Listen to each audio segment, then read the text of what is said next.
Good morning, my beautiful people. Actually, I guess when you watch this, it won't be morning anymore. But nonetheless, oh, the wonderful dog. Anyway, so today I'm just gonna chat again. I have some vlogs in the works, and so I just want this video to be a little bit of a chat before those ones come out. As you guys know, I am doing 75 hard, and so I am documenting that journey a chunk of days at a time. So I will be like having week-long vlogs that I post up, just like updating you on the process, letting you know how I feel, that kind of thing. It hasn't completely gone to plan. I've messed up twice, and they were minor things, but enough to just like make me restart. Obviously, because if you don't follow the plan, you have to restart for day one. So yeah, but all in all, I feel really good. My cut's going well. Obviously, that's paired with 75 hard. So yeah, everything's going okay, but I just want to sit down and chat. So today's video, we're just going to talk about different forms of measurement. And by measurement, I mean to track progress. Because I was thinking the other day that I felt like in some of my previous videos, I had stressed tracking your weight a lot, and I want to clear some things up. So let's get into the video.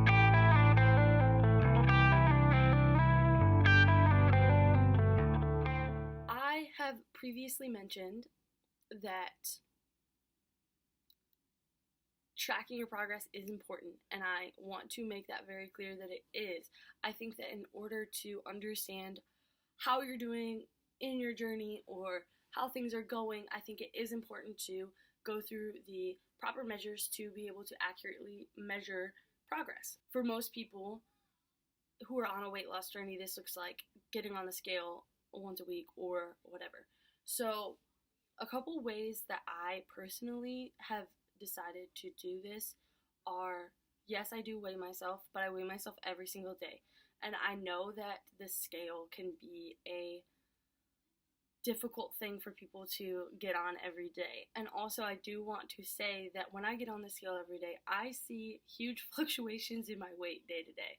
Not like huge, but like I'm on a weight loss journey. So if all of a sudden my weight pops up and I'm like, what the heck's going on?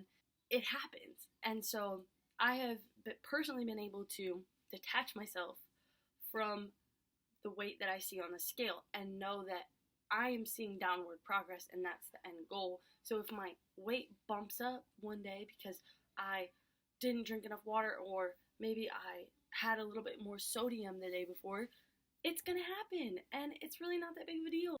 If you're in a situation where you feel uncomfortable with the number you are seeing on the scale, and you're in a situation where getting on the scale every day is a really like arduous activity, and it just kind of like looms over you like this little ominous cloud of horribleness, then there are other ways to measure your progress, and I'm going to go over a few here. So obviously, yes, number one is weigh yourself, but weigh yourself every single day. And I think that if you are a little bit hesitant about your scale weight and thinking about getting on a scale every day and how that is kind of like an ominous task, I want you to consider that if you do it every day, it's just part of your routine. And I don't want you to identify with the number that you're seeing on the scale.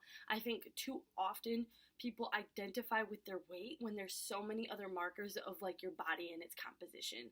Like for instance, I know that yes, I weigh 160 plus pounds right now, and it's okay because I have a lot of lean muscle mass. And that's okay. Like, I like having muscle mass. I like that muscle, the way the muscle makes my body look.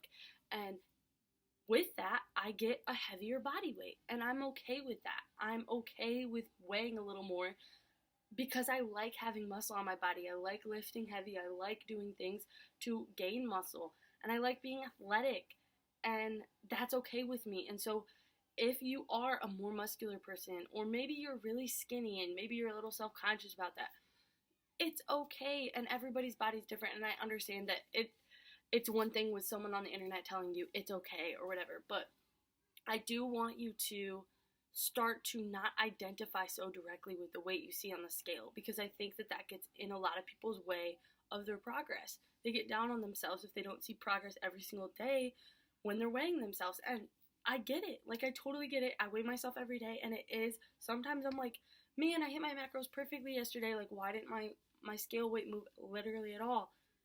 And it's because there's so many other factors. Like I said, there's sodium, which affects the amount of water your body's holding. There's carbs. If you eat a little bit extra carbs, your body can hold more water. And then the days that you don't eat carbs, you might see dramatic drops in the scale, or maybe you had a really hard workout and your body's inflamed. That could also make you hold water in your muscles to help them repair. There's so many different factors that affect your scale weight. So, I want to remove this identification with the scale weight, and I also want you to remove the notion that the scale says everything it needs to say. And that is where we get into the other markers of your progress. So, there are other ways to measure your progress. One of the key ways that I'm measuring my own progress is body fat percentage. I don't have the most accurate way to measure body fat percentage. I have it's not a body analyzer scale, but it's the same thing. I have a scale that measures my body fat percentage, and it's fairly accurate. Like, I think that it's a pretty good estimation, and so I'm using it regardless, because, I mean, even if maybe it's a little bit high regularly, you know what I mean? So maybe I'm not exactly 30% body fat, or 29% body fat. Maybe I'm actually at 27 right now. But when I get down to 20% body fat, and that's where I want to be, even if I'm at 18, I still had an accurate body fat percentage loss. So I still lost 10% of my body fat or whatever. So that's kind of like the way I'm doing it, even if it's not completely accurate. You can also do things like the caliper test if you have access to that. I know some gyms do it. It might cost extra money, I don't know, because my gym doesn't do it, and I don't know how accurate that is in comparison to other methods. And then there's obviously like the more expensive methods like the DEXA scan and the body pod or whatever that thing is called. So I know that there are other ways to measure it, but get a method that works for you. I know some people even use like those pictures. If you're doing it, yeah, that's not going to be the most accurate, but if you can visibly say, yes, I fit in this range, and then you lose weight and now you fit in a lower range, then you can say you lost body fat. You know what I mean? Like, it might not be an exact number of what you lost, but you can say that I went from here, from this level to this level, and that's still progress, you know? Another way you can track progress, and I actually just recently did this, so I'm actually gonna pull up my stuff and let you know what's going on.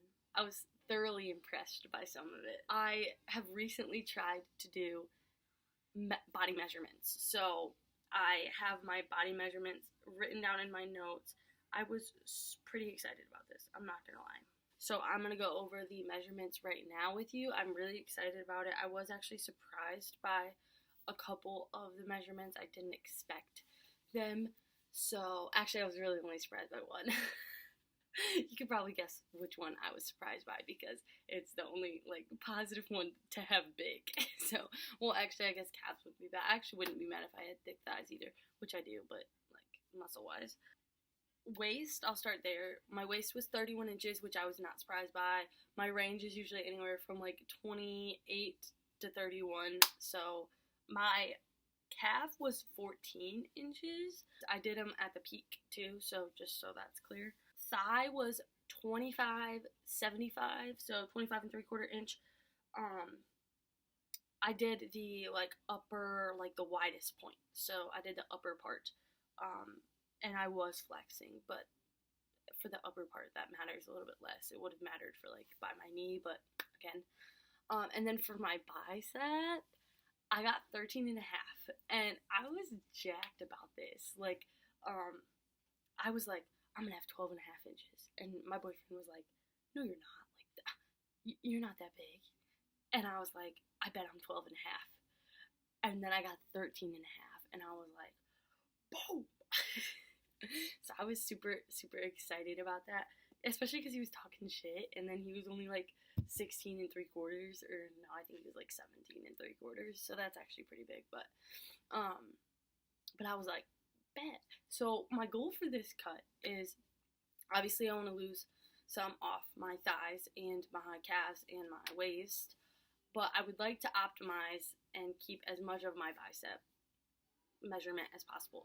That's the goal. I definitely have some extra meat here that isn't muscle, so I will lose some of it, but my goal is to keep as much as possible. So whether that be if I grow my biceps a little bit throughout this process, whatever, this is a long process ahead of me, and I am not worried about it too much, but I just thought this would be another extra way to kind of see where I'm at. So I'll probably do this once a week, just do my measurements, see where I'm at.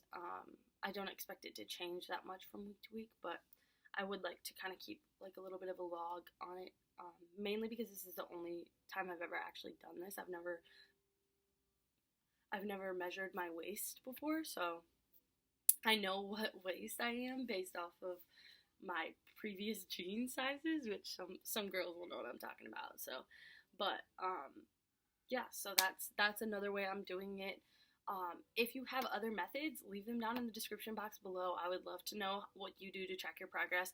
Obviously, another good indicator is how you feel in the gym, and I would definitely also suggest tracking your sleep quality. So if you have anything that tracks your sleep, like a watch or anything like that, I definitely think you should pay attention to that, because if your sleep quality score is going up, there is a good chance that your sleep is improving, which has a lot to do with your health and your activity level and your stress management. So, and if those things are improving, your health is improving.